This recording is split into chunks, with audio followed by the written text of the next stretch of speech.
Hi, how to get water out of your air?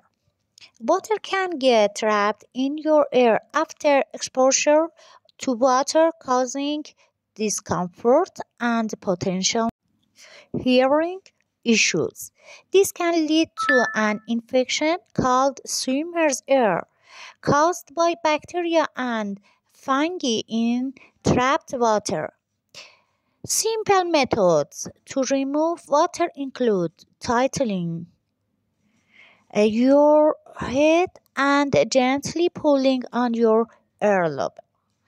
If this doesn't work, you can try a mixture of rubbing alcohol and vinegar, or use a hair dryer on a low cool setting.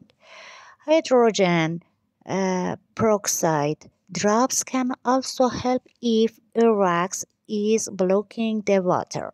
Avoid using cotton swabs or inserting objects into your ear, as they can cause damage or push the water further in.